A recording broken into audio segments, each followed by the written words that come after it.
Halo teman-teman, nah kita ketemu lagi di bagian pembahasan kasus untuk topik leasing ya teman-teman. Nah di sini ada satu kasus yang nanti kita bakal utak-atik kriterianya supaya masuk semua di dalam pembahasan kita ya. Oke, satu kasus ini nanti saya akan utak-atik mula buat bargain purchase option, guaranteed residual value, unguaranteed residual value. Habis itu nanti mungkin kita bakal bisa bikin ini menjadi sales leaseback. Oke, jadi teman-teman, sekarang kita akan fokus bargain purchase option dulu ya. Oke, nah di sini ceritanya itu adalah pada tanggal 1 Januari 2019, si Benson Company ini menyewakan sebuah equipment kepada Flynn Corporation. Nah, dengan beberapa detail berikut ini. Yang pertama itu adalah masa leasingnya 6 tahun, non-cancelable. Pada akhir periode, si Flynn ini bisa membeli equipment ini dengan harga $1.000, di mana expected residual value-nya adalah 5.000. Tapi di sini 5.000 itu tidak digaransi ya teman-teman ya. Tidak digaransikan oleh si si lessor. Oke. Nah, terus pembayaran rental akan dilakukan pada setiap awal periode yaitu tanggal 1 Januari. Fair value aset pada tanggal 1 Januari adalah 150 dan book value-nya adalah 120. Equipment ini mempunyai umur manfaat 8 tahun. Jadi dari 8 tahun dia akan di-leasingkan selama 6 tahun dan akan didepresiasikan dengan menggunakan metode straight line. Benson menetapkan rate-nya itu adalah 5%, implicit rate, dan incremental rate dari si Flynn itu adalah 6%. Asumsi pertama adalah implicit rate ini diketahui sama si Flynn. Karena diketahui sama si Flynn berarti kita akan pakai implicit rate. Oke, ketika pembahasan mengenai si leasing. Nah, tapi nanti kita coba bagaimana ceritanya ketika dia nggak sama. Ya, bagaimana ceritanya, bukan nggak sama, tapi tidak diketahui. Itu saya itu di sini dibilang pembayaran atas leasing tersebut dianggap probable, oke, sama si lessor. Nah, pertama jelaskan dulu mengenai leasing dari sisi Flynn dan juga dari sisi Benson. Oke, kita lihat ya teman-teman ya. Pertama, kalau kita lihat di sini yang disewakan itu adalah 150.000, aset dengan 150.000. Kalau misalnya hitung-hitungannya, nah ini saya pindah ke Excel sebentar ya. Nah, tapi saya belum bahas dulu ya teman-teman terkait dengan bagaimana cara ngitungnya, cuma mau untuk mengasih tahu. Nah, kalau misalnya kita hitung list payment-nya itu adalah 28.000 1 tahun. Oke. Terus kalau misalnya dilihat sisi tahun ya, dari sisi tahun, dia masa leasingnya adalah 6 tahun, berarti lewat dari 12 bulan, which is itu pasti masuknya ke finance lease. Oke. Jadi dari si tadi pembayarannya 28.000 setahun, which is sudah lebih dari 5.000, dan juga leasingnya adalah 6 tahun, which is sudah lebih dari 12 bulan, maka dari sisi leasing, ya, dari sisi leasing, dari sisinya si Flynn, itu akan dicatat sebagai finance lease. Oke. Nah, terus sekarang kita lihat dari sisinya si si Benson-nya, si lessornya. Oke, pertama non-cancelable, udah pasti salah satu dari kriterianya si finance lease. Kedua, di sini dia bilang dibilang equipment ini bisa dibeli dengan harga 1.000 pada akhir periode oleh si Flynn. Berarti ada bargain purchase option.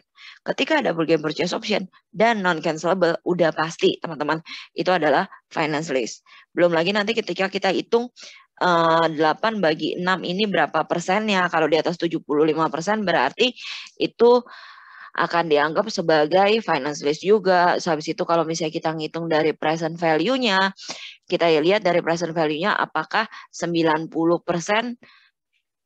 dari si fair value-nya si aset ini, berarti itu adalah finance lease. Jadi kalau dilihat dari beberapa kriteria ini, bahwa dari sisinya si Benson atau si lessor itu juga akan dicatat sebagai finance lease. Oke. Nah, sekarang kita akan bikin jurnal dan tabel untuk si Flynn dan Benson. Oke, ini dengan asumsi pertama dia pakai bargain purchase option 1.000 yang ada di sini. Pada akhir periode Flynn dapat membeli equipment tersebut dengan harga 1.000 ya. Terus kedua adalah kita pakai implicit rate yang sama yaitu adalah 5%. Tapi nanti di hitung-hitungan yang Excel sebenarnya saya udah siapin sih kalau misalnya ternyata dia tidak pakai yang implisit, tapi dia pakai yang incremental dan implisit. Oke, nah sekarang kita lanjutin mengenai bagaimana sih perhitungan dari list payment-nya. Pertama yang harus kita hitung adalah si fair value-nya dulu. Ya, jadi kita masukin nilai fair value. Dari sini kita tahu bahwa fair value-nya itu adalah 150.000. Dan juga kita akan masukin present value dari BPO. Nah, BPO-nya itu kan 1.000 ya. Nah, kita akan pakai PV single yang N-nya 6 tahun, dan I-nya itu adalah kita pakai implicit rate. Oke. Kenapa dipakai implicit rate? Karena yang hitung list payment itu kan adalah si lessor. Jadi si lessor itu udah pasti pakai implicit rate. Kecuali nanti untuk bagian leasing itu kita bisa aja pakai incremental, tapi itu ketika si leasingnya itu nggak tahu bahwa nilai dari nilai dari implicit rate-nya si lessor. Tapi kalau tahu dia akan pakai implicit. Oke. Nah, jadinya ini nanti kita kurangin ya. Sorry. Nanti kita kurangin 150.000 dikurang dengan present value BPO itu adalah list present value dari list payment-nya. Nah, nanti baru kita bagi untuk dapat si list payment-nya. Present value dari list payment akan dibagi dengan present value annuity due. Oke, untuk ini teman-teman kalian bisa cari sendiri rumusnya di Google ya. Atau nanti mungkin saya akan kasih satu video sendiri untuk bagaimana sih rumusnya dan perhitungannya. Ya. Tapi itu menyusul teman-teman ya. Oke. Terus juga teman-teman di sini kalau kalian tidak mau pakai hitung manual, karena di sini kebetulan pakai hitung manual sih. Nah, tapi kalau misalnya andaikan kalian nggak mau pakai hitung manual, sebenarnya udah ada table untuk present value dan juga present value annuity due, present value annuity ordinary. Jadi kalian bisa nyari di Google, terus kalian tinggal masukin aja, cari N-nya berapa, I-nya berapa gitu ya. Oke. Nah, kita akan bagi si present value list payment-nya dengan present value annuity due, sehingga kita dapat bahwa satu bulannya itu per satu kali bayar si leasing itu harus bayar kita adalah $28.005 gitu ya. Oke, ini karena kita ngomonginnya dolar. Oke. Nah, habis itu nah ini kan di sisi lessor nih ya. Ini sisi lessor. Ini yang hitung lessor. Sekali lagi ya, untuk menghitung list payment adalah lessor. Terus kita ngitung di sisinya si leasing. Oke. Nah, karena kebetulan si leasingnya ini ke dalam kasus ini dia tahu ya implicit rate diketahui, sehingga dia pakai angka juga implicit rate yaitu adalah 5% gitu ya. Nah, berarti nanti kita tinggal PV list payment karena ini berkali-kali sehingga PV list payment-nya itu adalah dari sini teman-teman. 28.005 dikali sama present value annuity due. Oke. Terus kita tambahkan dengan si BPO-nya. Ya, BPO-nya adalah 1.000 dikali sama si PV single karena BPO atau bargain purchase option hanya akan ada sekali. Sehingga list payment-nya adalah list liability yang akan dicatat sama right of use asset yang akan dicatat sama si leasing adalah sebesar 150.000. Kenapa 150.000 untuk right assetnya? Right of use asset maksud saya, karena di sini kita tidak ada initial cost atau yang lain sebagainya, sehingga list liability dan right of use asset itu angka. Oke, nah setelah kita dapat si list liability-nya, kita bisa bikin jurnal nih. Nah, jurnal pertama yang mungkin akan kita buat adalah jurnal pencatatan pertama buat si leasing-nya ya. Nah, itu adalah right of use asset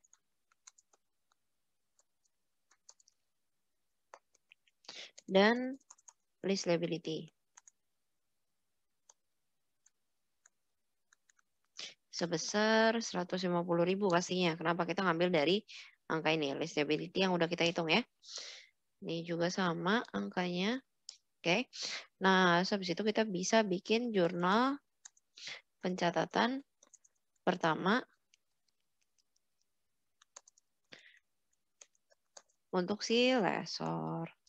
Nah, karena ini tadi kita udah membicarakan bahwa dia adalah finance list, jadi kita akan pakai yang sales type, oke? Yang pertama pastinya kita akan hitung list receivable. Oke, list receivable itu pasti senilai dari fair value-nya ya teman-teman. Oke, habis itu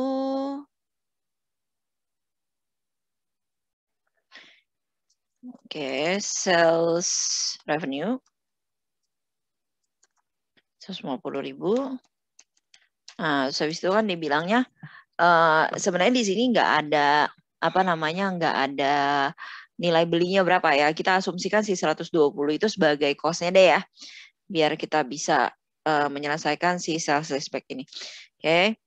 Jadi COGS inventory sebesar 120.000. Oke, ini adalah jurnal pencatatan awal untuk lisi dan lesor. Ya. Nah, sekarang kita coba bikin tabel nih buat si lisi. Sebenarnya kalau dari sisi tabel, lisi dan lesor itu harusnya sama. Ya, harusnya sama begini. Oke, ada date, cash payment. Kalau misalnya itu berarti cash receive, interest. Kalau di sini reduction berarti di situ adalah additional gitu ya. Saya lupa kata-katanya apa. Nanti kita coba lihat ya. Saya cek lagi ya. Oke, dan di sini list liability untuk sisi lisi dan untuk sisi lesor adalah list receivable. Oke, kita mulai dari 150.000. Terus pembayaran pertama 1 Januari. Nah, hati-hati teman-teman ya.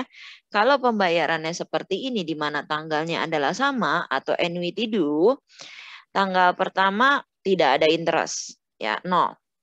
Oke, oops. Tidak ada interest. Nah, terus reduction-nya berarti itu adalah cash payment dikurang interest. Oke. Jadi reduction-nya langsung 28.500. Terus kita kurangin ke sini. Ya, ke list liability-nya. Terus lanjut, terus kayak gitu. Nah, untuk ke tahun kedua, interest-nya itu adalah yang dikalikan dengan implicit rate. Ya, di sini adalah 5%. Oke, terus lanjut sampai di tahun ke-6. Ini jadi kalau misalnya mau dihitung 1, 2, 3, 4, 5, 6. Ini berarti harusnya sampai sini ya. Nah, tapi kenapa nggak 0? Karena dia ada BPO. Ya, jadi kita boleh taruh di tanggal tahun kelima boleh, mau di tanggal yang sama satu. Biasanya sih taruhnya di tanggal next year-nya ya. Kenapa? Karena kita kan yang namanya interest pasti bayarnya 1 tahun full gitu ya. Oke, nah tinggal kita kalikan deh sama si 5%-nya. Terus kita kurangin. Oke. Nah, untuk si lesor dia akan seperti apa tabelnya? Sebenarnya angkanya sama, cuma kata ininya doang sih yang beda. Ya, sebentar ya. Oke, sorry. Tadi saya bilang kan additional, salah ternyata. Di sini juga reduction, tapi reduction-nya on list receivable. Jadi yang beda. Kalau untuk ini kan untuk lisi ya teman-teman ya. Saya perjelas deh. For lisi. Oke. Nah, untuk lesor bedanya hanya di bagian list liability. Lesor tidak mencatat list liability, tapi lesor hanya mencatat list receivable. Jadi kalau reduction on list receivable, di list liability-nya adalah list receivable. Oke, tapi angka semua akan sama. Ya. Nah, kita lanjut untuk pencatatan interest. Nah, ini kan berarti 1 Januari 2019 kan? 1 Jan 2019. Oke, ini deh, biar nggak bingung jurnalnya saya pisahkan aja. Ini saya comot dulu ya, saya pindahkan ke sini. Oke, ini ada berarti kita ngurusin yang lisi dulu nih ya di sini ya. Lisi. Atau di sini kita bilang Flint. Oke. Nah, terus sekarang pencatatan pembayaran. Jurnal pembayaran pertama. Oke, karena dia tidak ada interest, berarti pembayaran pertama itu hanya akan list liability dan cash. Sebesar 28.005.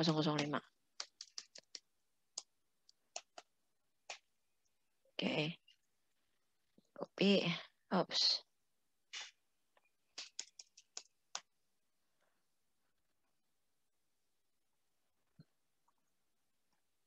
Oke, nah di sini mungkin kita biar sandingin aja kali ya, biar enak lihatnya.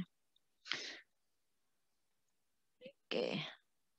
Nah, untuk di Lesor, jurnal, saya tambahkan saja ini. Jurnal pembayaran pertama. Oke, dia terima cash, terus list receivable-nya berkurang.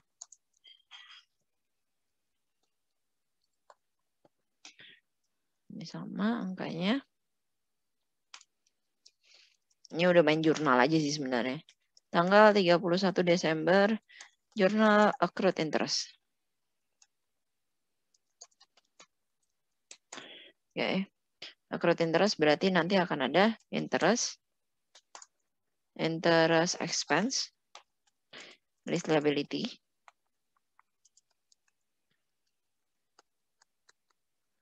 Sebesar dari jurnal yang pertama, 6.100.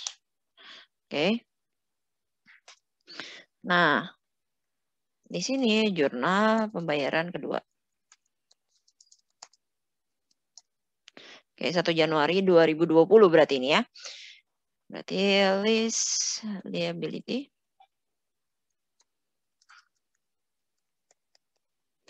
Ketika dia ini pasti selalu 28.000 ya.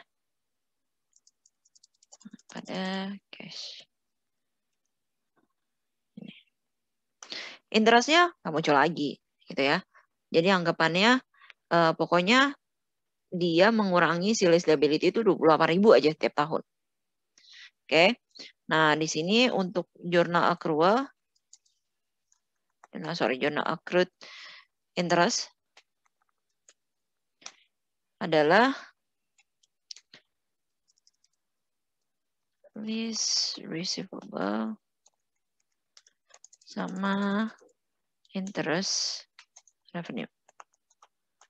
Oke, terus jurnal pembayaran kedua. Itu adalah sebesar sama kayak gini kok saya tiba-tiba keingatan. Maafkan saya teman-teman. Oke. Nah, oke ini interestnya sama 6.100. Karena sebenarnya harusnya ketika dia sama-sama pakai interest yang sama, implicit rate yang sama, misalnya si Lisi dan Lesor sama-sama pakai rate yang sama, itu pasti akan jurnalnya sama kurang lebih dua sisi ya, karena tabelnya sama. Tapi kalau misalnya yang satu pakai implicit, yang satu pakai incremental, itu yang akan beda. Nah, tadi saya sedikit kelupaan nih teman-teman. Untuk di tanggal 31 Januari ya, untuk si Lisi sih, tapi saya di sini tambahin. Lisi 31 Januari, selain dia mencatat accrued atas interest, dia akan mencatat depreciation. Depreciation dari right of use asset. Nah, jadi depreciation expense pada right of use asset. Right of use asset. Oke, senilai 150.000. Karena kan tadi kita nyatet right of use assetnya 150 ya. Dibagi 8 ya. Kenapa bagi 8? Karena kita punya BPO. Kalau kita tidak punya BPO itu akan dibagi 6 ya. Oke, ini bagi 8 hasilnya adalah sekian. Oke. Nah, untuk di sini depreciation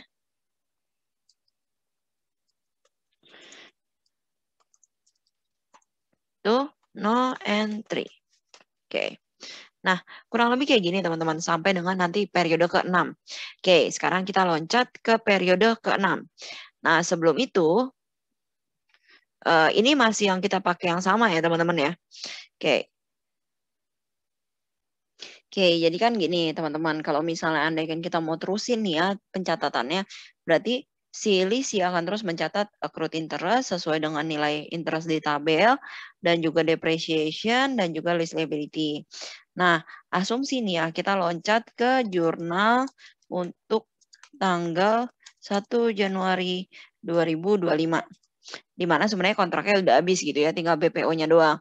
Berarti nantinya si yang bagian terakhir kan ada interest tuh, di mana accrual interest-nya yang ini nih teman-teman. Nih, 47,62. Di mana pasti accrual interest ini udah masuk ke dalam tanggal 31 Desember 2024. Ya kan? Kita catat di sini. Sini yang kayak gini. Interest expense, lease liability 40 sekian gitu kan ya. Nah, di tanggal 1 Januarinya berarti kita akan nyatat lease liability sama cash sebesar 1.000. Oke. Nah, berarti kan ke asumsi kita udah bayar 1.000 ini berarti kita beli itu asetnya sebenarnya. Ya, kita mengeksekusi si BPO itu gitu. Nah, terus apa yang akan terjadi dengan right of use asset gitu kan ya. Nah, berarti ACC depre-nya bukan ACC depre ya, right of use asset. Right of use asset nilainya itu adalah dari yang 150.000, oke. Karena awalnya 150.000 dikurang 150.000 dikurang 18750 dikali 6. Karena dia udah depresiasi 6 tahun ya. Jadi depresiasi tahun 19, 20, 21, 22, 23, 24. Oke, 25-nya kan kita udah eksekusi. Oke, jadi 6 tahun. Sehingga nilainya itu saya nggak kasih tahu. Oke, nah itu adalah 3750. Sorry, 37.500. Kenapa 37.500? Karena dia masih ada 2 tahun sebenarnya, bisa didepresiasi lagi. Nah, berarti walaupun di buku nggak ada jurnalnya ya, tapi dalam imajinasi saya harusnya jurnalnya itu adalah equipment pada right of use asset. Oke, 37.500. 37.500. Nah, terus di sini sebenarnya dia udah nggak ada apa-apa lagi, cuma tinggal terima pembayaran leasing aja. Cash sama lease receivable. Kenapa dia nggak ada catat untuk perpindahan si right of use asetnya atau perpindahan asetnya? Karena emang udah dipindahin, anggapannya dia udah jual gitu kan, ya udah tinggal dia yang terima. Dan kenapa harus dipindah dari right of use aset kepada equipment? Karena right of use aset itu bukan aset perusahaan, itu aset apa ya, kayak aset yang boleh digunakan doang ya gitu. Ngerti kan? Jadi karena kita udah beli, berarti kita udah punya hak untuk menggunakan aset tersebut. Oke. Nah, karena dari awal udah ada harga, berarti kita tidak bilang gain atau loss gitu ya. Karena emang itu udah nilainya dari awal gitu. Oke, kurang lebih begitu teman-teman untuk yang bargain purchase option. Nah, kalau misalnya dia tidak pakai incremental rate, pakai implicit rate, berarti kita tinggal ganti aja sih sebenarnya.